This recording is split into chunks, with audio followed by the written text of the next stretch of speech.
bayang tila hinabi ng linggo at ganda. Ang bayan ng Sabahan.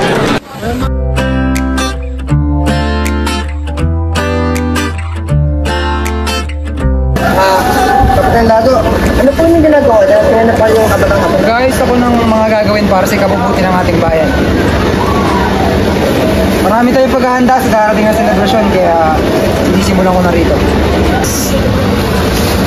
Dapat sipag nyo nga naman. Hindi kami nagkakamali, piliin kayo. Tingnan nyo naman, ang linis at payapa ng Sabahan. Ang tanging hangarin ko lamang ay ang mapabuti ang bawat mamamayan.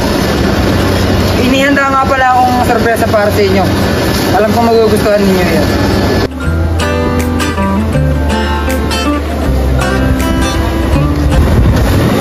Sorpresa raw? Ano kaya yun? Hindi ko rin alam, pero kaya ko kukuha natin. Yun na naman yung pinag-uusapan ng mga bata. Agad, kisimisan agad. May inihanda raw pong selebrasyon si Kapitan. Ano? Cellphone daw. Mamimigay na cellphone. Selebrasyon po, hindi cellphone. Naku, Sunny, talaga nga naman yatang bili ka na. Bariter na nga, baka mamaya pati radyo marinig na rin. Makalipas ang ilang araw, ay pinagtipon-tipon ni Kapitang Lago ang mga tao sa kanyang bayan. Kanyang ipinatawag ang mga ito para i-anunsyo ang gaganaping selebrasyon. Mukhang espesyal eh. Ewan ko, pero sigurado akong may kabutihan yan. Makinig lang tayo sa sasabihin ng kapitan. Oh, Marie, nandiyan ka na rin pala. Sinong kasama mo? Lola Nena po. Sabi niya, hindi raw siya pwedeng mawala sa mga ganitong pagtitipon. Kasi yan, aba, magaling na rin pala si Lola Nena. Ayan na, magdadating na ng mga tao at magdadating na si Mayor.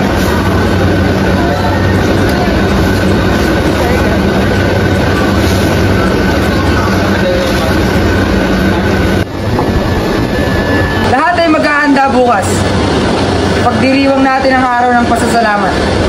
Isang araw ng pagkakaisa at kasiyahan. Ang lahat ay iniimbitahan. Magkakaroon tayo ng mga palaro, kainan, kantahan, sayawan.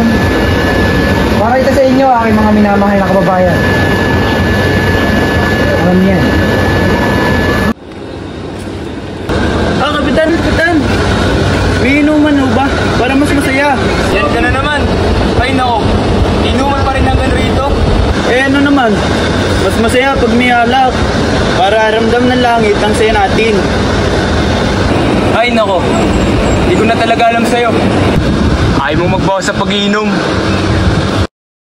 At dumating na ang selebrasyon. Ang lahat ay nakahanda na papunta sa bulwagang itinalaga ni Kapitang Lago. Nay! Matagal pa kayo dyan?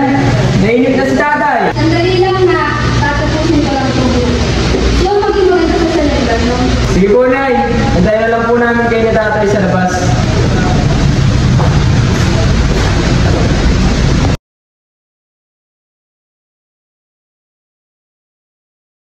Oras ba magsimula to?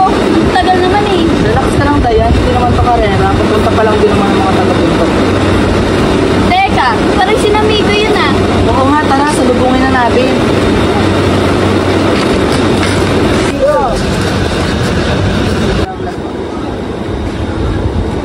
Uy! Matagal na tayo hindi nagkikita. Ang dami kong gusto sabihin sa inyo. Mamaya na yan, baka magsimula na yun. Oo nga, tara na doon.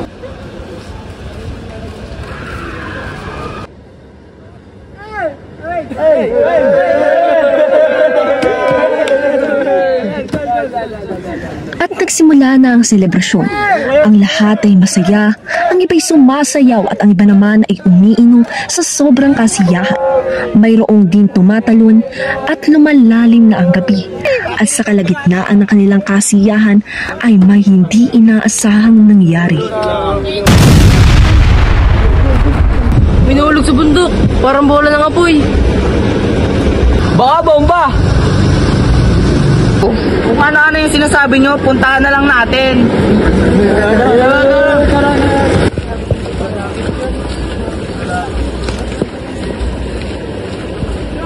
Mga kababayan, marapat lamang sigurong takpan na nga natin ang hukay. Delikado ito at baka kung ano pang mangyari. Pero kapitan, Malaking tulong na yun sa atin. Hindi na tayo mauuhaw. Tama si Tatay Alberto. Paano kung maubos na ang tubig na iyan? Tandaan nyo, ang sobrang pag-asa sa isang bagay, minsan yan ang dahilan ng ating pagbagsak. Bako, habang may tubig, may inumin. Huwag niyong sirain ng kasiyahan, Kapitan. Hindi ito tungkol sa isang kasiyahan, seryo. Tungkol ito sa ating kaligtasan. Hindi natin alam kung hanggang kailan magiging malinis ang tubig na yan. Kapitan, baka pwede muna nating obserbahan bago niyo takpan. Sige, bigyan ko kayo ng panahon. Pero ito ang tandaan nyo. Kapag may nangyaring panganib, kinakailangan nating magkaisa. Hindi natin kailangan ng leader. Ang hukay nagbibigay sa atin ngayon. Oo! Tubig ang tunay na biyaya, hindi ang mga salita. At sa unang pagkakataon, nahati ang mga taga-Sabaha.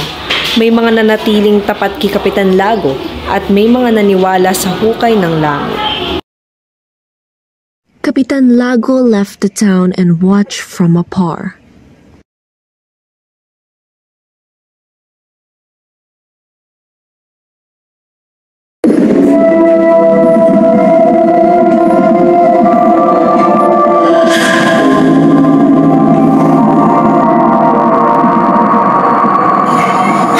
Asan yung hukay?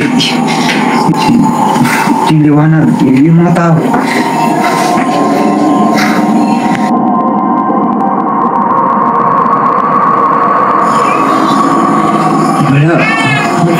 Wala naman ah.